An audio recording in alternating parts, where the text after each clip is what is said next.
Today we will start from the natural method, ठीक है, of class 8 science. आगे का हम पढ़ ही चुके हैं, अब ये आगे स्टार्ट करते हैं हम नेचुरल मेथड से। नेचुरल मेथड क्या होता है कि जैसे कि हम जो सप्लाई करते हैं न्यूट्रिएंट्स की आर्टिफिशियली करते हैं, ठीक। पर नेचुरल मेथड में क्या होता है कि कुछ हम ऐसे नेचुरल मेथड यूज़ करते हैं, उसमें भी हम जो लॉस्ट न्यूट्रिएंट्स होता है सॉइल में, उसको वापस से सॉइल में लाने के लिए न्यूट्रिएंट्स का नेचुरल मेथड्स का यूज़ करते हैं। फील्ड फॉलो क्या होता है, इस प्रोसेस में हम ये दो प्रोसेस होती है, मिक्स्ड क्रॉपिंग और फील्ड फॉलो। फील्ड फॉलो में क्या होता है कि जो फील्ड होता है उसको हम अनकल्टिवेटेड छोड़ देते हैं, मतलब कुछ सीज़न के लिए, 1 या 2 सीज़न के लिए हम इसको बिना उसमें क्रॉप को उगाए इसको छोड़ देते हैं। फिर क्या करते हैं, इससे क्या होता है कि जो हमारे लॉस्ट न्यूट्रिएंट्स है वो क्या होते हैं, रिप्लेनिश्ड हो जाते हैं। कैसे होते हैं, नेचुरली होते हैं, मतलब कि बिना कुछ किए वहाँ पे क्या बोलते हैं, डेड प्लांट जो होते हैं, एनिमल्स जो होते हैं, वो सब क्या होते हैं, कलेक्ट हो जाते हैं अपने आप ही। और 1-2 सीज़न क्या करते हैं, हम उनको ऐसे ही छोड़ देते हैं, और जो फिर मतलब ऑर्गेनिक मैटर जो भी कलेक्ट हुआ है वो डिकम्पोज हो जाता है माइक्रो ऑर्गेनिज्म के द्वारा। फिर क्या होता है, इस तरह से न्यूट्रिएंट जो होता है वो सॉइल में रिटर्न आ जाता है। रिटर्न आने के बाद फिर हम उनमें क्या करते हैं कि फिर से पौधे लगा सकते हैं, उन्हें अच्छे अमाउंट में फिर न्यूट्रिएंट मिल सकता है। फिर दूसरी प्रोसेस हम क्या करते हैं कि मिक्स्ड क्रॉपिंग करते हैं। मिक्स्ड से साफ समझ में आ रहा है कि मिश्रित मतलब मिक्स, मतलब जैसे कि 1 या 2 से अधिक प्लांट्स जो होते हैं हम सेम पीस ऑफ फील्ड में उगाते हैं, इसको बोलते हैं मिक्स्ड क्रॉपिंग, ठीक। फार्मर जो होता है इसमें क्या करता है कि सीड को मिक्स कर देता है, 2 या 2 से अधिक सीड्स को क्या करता है, मिक्स कर देता है और फील्ड में बो देता है। इससे क्या होता है कि जो क्रॉप होते हैं वो जो ग्रोथ करते हैं वो एक दूसरे से क्या कहते हैं, मेंटेन, मतलब एक दूसरे के कंपेयर में अच्छे से ग्रोथ करते हैं, मेंटेन करते हैं न्यूट्रिएंट्स को सॉइल में भी। जैसे कि अगर सीरियल क्रॉप है, जैसे वीट है, ठीक है, वो क्या होता है कि लेगुमिनस प्लांट के साथ हम उसको उगाएं तो क्या होगा कि जो नाइट्रोजन है वो जो सॉइल में प्रेजेंट है वो, मतलब लेगुमिनस क्रॉप क्या होता है कि नाइट्रोजन का फिक्सेशन करता है, तो उसको वीट को भी नाइट्रोजन मिल जाएगा उसकी वजह से, ठीक। इससे क्या होगा कि क्या बोलते हैं, नाइट्रोजन की मात्रा जो है वो वीट को भी आराम से मिल गई, और जो हमारा लेगुमिनस प्लांट है उसको तो मिला ही मिला।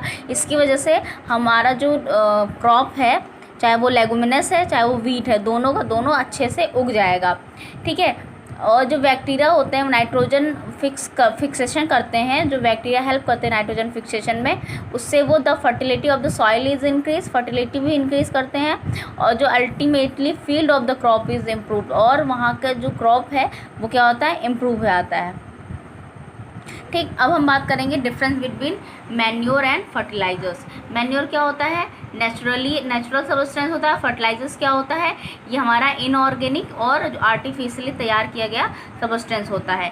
इसमें क्या होता है, मैन्योर में जो हमारे नेचुरल वेस्ट होते हैं वो उनके डिकम्पोजिशन से बनता है, और ये बहुत स्लो काम करता है, मतलब कि जैसे ऑर्गेनिक मैटर हमारा इकट्ठा हुआ तो वो कुछ समय बाद, कुछ टाइम के बाद में धीरे धीरे माइक्रो ऑर्गेनिज्म के द्वारा डिकम्पोज होगा, फिर हो जाके मैन्योर का रूप लेगा। इस वजह से ये बहुत स्लो प्रोसेस है, ठीक है।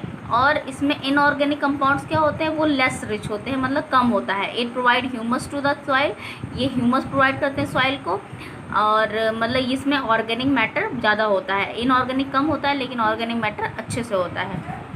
फर्टिलाइजर्स क्या होता है, इनऑर्गेनिक कंपाउंड्स होते हैं। फर्टिलाइजर्स जो होते हैं बहुत क्विकली वर्क करते हैं, और इसमें इनऑर्गेनिक न्यूट्रिएंट जैसे नाइट्रोजन, फास्फोरस, पोटेशियम, ये सब बहुत सारे मात्रा में होते हैं। ये ह्यूमस तो नहीं प्रोवाइड करता है, और इसमें जो ऑर्गेनिक न्यूट्रिएंट्स होता है वो भी कम मात्रा में होता है, ठीक है। तो ये हो गए हमारे डिफरेंसेस मैन्योर और फर्टिलाइजर्स में, ठीक है। फर्टिलाइजर्स जो होता है वो हानिकारक भी होता है, क्योंकि इसका डिकम्पोजिशन संभव नहीं हो पाता है, इस वजह से ये थोड़ा सा हमारे लिए हार्मफुल भी होता है, ठीक। अब आगे बात करते हैं हम वीडिंग की।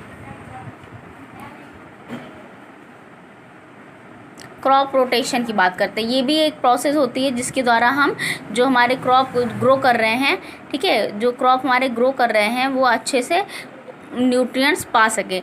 इसमें क्या होता है कि क्रॉप रोटेशन करते हैं, जैसे नॉर्दर्न इंडिया में फार्मर्स जो है वो लेग्यूम्स और वीट को अल्टरनेटिवली करते हैं। जैसे कि मान लो उन्होंने लेग्यूम्स लगा दिया, लेग्यूम्स के पौधे यानी दलहन के पौधे उन्होंने लगा दिए, फिर उसके बाद में क्या होगा, वहाँ पे नाइट्रोजन की मात्रा अच्छे से हो जाएगी, तो फिर वो वहाँ पे वीट का उसके बाद में वीट की क्रॉप लगा देंगे तो उन्हें नाइट्रोजन अच्छी मात्रा में मिल जाएगा। इससे क्या होगा कि जो सॉइल फर्टिलिटी वो मेंटेन रहेगी और जो हमारा क्रॉप होगा वो बेटर ईल्ड होगा और क्रॉप डिजीज़र और पेस्ट होने की संभावना भी कम हो जाएगी। आगे क्या बात करते हैं, हम वीडिंग की बात करते हैं। वीडिंग में क्या होता है, वीड्स क्या होता है, पहले अनवांटेड अनकल्टिवेटेड प्लांट्स होते हैं या फिर पेस्ट होते हैं जो कि हमारे कल्टिवेटेड प्लांट के साथ में आ जाते हैं। ठीक है, वो खुद से उगते हैं, उन्हें कोई उगाता नहीं है। जैसे कि पार्थेनियम हुआ, एमर्थस हुआ, चिनोपोडियम हुआ, ग्रास हुआ विथ वाइल्ड ओट। ठीक, the process of removing weeds from the field is called weeding. मतलब वीड को ख़त्म करना, वीड को रिमूव करना, उसे बोलते हैं वीडिंग। वीडिंग जो है वो कुछ मेथड्स, बहुत सारे मेथड से यूज़ होता है, जैसे कि मैनुअल रिमूवल। मैनुअल का मतलब हाथ से, खुद के मतलब हाथ से ही हम कोई, जैसे ट्रॉवल हुआ, होरो हुआ, और ये सब भी हम यूज़ करते हैं उसमें वीड को हटाने के लिए, वीडिंग प्रोसेस में। और ये मैनुअल मैनुअल मतलब हम हाथ से ही इसको हटाते हैं। ठीक, अब बात करते हैं बाय द यूजिंग ट्रॉल, खुरपा और होरो। ठीक है, खुरपा वगैरह यूज़ करते हैं, घर पे देखा ही होगा। Weeding should be done carefully as it may damage the main crop plant. ठीक है, वीडिंग जो हमें बहुत केयरफुली करनी पड़ती है क्योंकि इससे हम क्रॉप प्लांट को भी नुकसान पहुंचा सकते हैं। ठीक है, और फिर उसके अंदर वीड्स को हम सुखा के उसको डिकम्पोज करवा लेते हैं और उसको सॉइल के साथ में मिक्स करते हैं, तो वो एक मैन्योर की तरह काम करता है। यूज़ और हर्बिसाइड्स मतलब क्या होता है, हर्ब्स मतलब होते हैं छोटे छोटे प्लांट्स। ठीक है, तो हर्बिसाइड्स जो होते हैं मतलब हर्बिसाइड्स होते हैं ऐसे केमिकल सब्सटेंस होते हैं जो वीड्स को हेल्प करने में, उनकी ग्रोथ को रोकने में काम करते हैं। इनको हर्बिसाइड्स या फिर वीडिसाइड्स भी बोलते हैं। ठीक है, इसको हम जो हमारे फील्ड में स्प्रे करते हैं वो स्पेशल अपैरेटस के द्वारा करते हैं क्योंकि ये हार्मफुल हो सकते हैं हमारे लिए भी।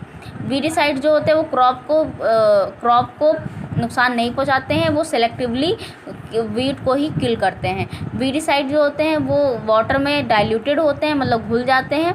The amount of dilution depends on the crop for which they are decided to be spread, but spraying should be done with the precaution. ठीक है, स्प्रेड जो हम स्प्रेइंग करेंगे वो प्रिकॉशंस के साथ करेंगे। बहुत सारे डिसएडवांटेज भी होते हैं, जैसे कि अगर हमारे आँखों में आ जाए, हमारे नोज़ में आ जाए, हमारे गले तक आ जाए तो फिर क्या हो सकता है, हमें इरिटेशन हो सकती है। ठीक है, और अगर हम क्रॉप को वॉश ना करें और तो क्या होगा, ये हमारे फूड चेन में इंटर कर जाएगा और हमारे कंज्यूमर्स को नुकसान करेगा। जैसे डॉल्फिन, मेटाफर, टूफोडी एंड सिनेजियन, मतलब ये सब क्या होता है, इन सबको क्या करेगा, हार्म करेगा। जैसे फूड चेन में आने का मतलब, जैसे मान लो कि हमने इसको खाया, ठीक है, हमारे वेस्ट प्रोडक्ट्स को मान लो किसी जानवर ने खाया, फिर उसके बाद में उस जानवर को किसी और जानवर ने खाया, ऐसे करते करते क्या होगा कि वो चीज़ें बढ़ती जाएंगी। ठीक है, फिर बायोलॉजिकल मेथड कौन से होते हैं, सम इंसेक्ट्स और फीड क्या बोलते हैं, सम इंसेक्ट जो होते हैं वो स्पेसिफिक वीड्स खाते हैं। ठीक है, जैसे कि कॉचिनियल इंसेक्ट जो होता है, ठीक है, वो सिर्फ ऑप्शिया को खाता है। ठीक है, हर्बिसाइड जो होता है वो नेचुरल बायोलॉजिकल एजेंट, जैसे बैक्टीरिया, वायरस, फंजाई पे डिपेंड करता है, जिसको बायो हर्बिसाइड्स बोलते हैं। ठीक है, और ये यूज़ किए जाते हैं कि उसको वीड्स को ख़त्म करने के लिए। ठीक, क्रॉप प्रोडक्शन क्या होता है कि जो saving crop from the harmful effect of small animal and disease causing organism इस टर्म्स है क्रॉप प्रोटेक्शन। क्रॉप है तो उस पर एनिमल्स भी आएंगे और पेस्ट भी आएंगे और बहुत सारे क्या कहते हैं ऑर्गेनिजम्स भी आएंगे, तो उसको कम करना हमारी रिस्पॉन्सिबिलिटी होती है, उसको बोलते हैं क्रॉप प्रोटेक्शन। जैसे स्ट्रे एनिमल्स को दूर रखना। बर्ड्स जो होते हैं वो eat and destroy grains of standing crops. Birds जो होती हैं वो जब हम ग्रेन्स वगैरह डाल देते हैं तो उनको खा जाती हैं। इंसेक्ट्स जो होते हैं वो बहुत बड़े क्रॉप के दुश्मन होते हैं। रैट जो होते हैं वो भी डैमेज कॉज करते हैं और लार्ज पोर्शन ऑफ क्रॉप को ख़त्म कर देते हैं। क्रॉप जो होते हैं वो जो इन्फेक्टेड बाय माइक्रो ऑर्गेनिज्म होते हैं, जैसे बैक्टीरिया से, वायरस से और फंजाई से। जैसे रस्ट नाम का जो रस्ट और स्मट जो होता है फंगल डिजीज़ ऑफ वीट होता है। ब्लाइट जो होता है वो फंगल डिजीज़ होता है। किस में होता है? पोटैटो में होता है। विल्ट जो होता है वो भी फंगस डिजीज़ होता है। किसके द्वारा होता है? सॉरी, फंगस नहीं, बैक्टीरिया का डिजीज़ होता है। ठीक। ब्लास्ट जो होता है वो राइस क्रॉप में हो जाता है। इसको गुंधी बग भी बोलते हैं। ब्लास्ट को मतलब ब्लास्ट जो है वो गुंधी बग से फैलता है। ठीक। ऑर्गेनिज्म जो कि प्लांट्स में डिजीज़ कॉज करते हैं उनको पैथोजेंस बोलते हैं। द ऑर्गेनिज्म दैट डैमेज और डिस्ट्रॉय द क्रॉप उसको पेस्ट बोलते हैं। Some of pest are locust, bollworm और कॉटन एंड स्टेम बोरर, ये सब नाम है। क्या क्या मेथड हो सकते हैं? हम उन्हें दूर रखें, जैसे फेंसिंग वगैरह करा दें, मड वॉल बना दें चारों तरफ। बर्ड को भगाने के लिए हम ड्रम वगैरह पीटते हैं, नहीं तो एक स्केयर क्रॉस जो होता है, जो मतलब आप लोगों ने फील्ड में देखा होगा, ऐसे करके खड़ा कर देते हैं उसको कि हाँ कोई इंसान है वहाँ पे, तो उससे डर के भाग जाते हैं। ठीक है। वेरियस पॉइजनस केमिकल, कुछ केमिकल्स हम यूज़ कर सकते हैं ताकि जो हमारे फील्ड में जो पेस्ट हैं वो सब ना आ सकें। रोडेंटिसाइड्स में हम रोडेंट्स को किल करते हैं, जैसे रैट। इंसेक्टिसाइड्स में हम जो इंसेक्ट के एग होते हैं, लार्वा होते हैं या फिर एडल्ट इंसेक्ट्स होते हैं उनको भी ख़त्म कर देते हैं। ठीक। कुछ पेस्टिसाइड होते हैं जैसे DPT, BSC, मैलाथियन, इन सबको हम या तो हाथ से स्प्रे कर देते हैं या फिर एयरक्राफ्ट वगैरह से, मतलब छोटे मतलब या फिर मशीन से हम उनको डालते हैं। प्रिकॉशंस हमें लेनी चाहिए, जैसे अपना नोज़ और माउथ जो है वो ढक के रखना चाहिए।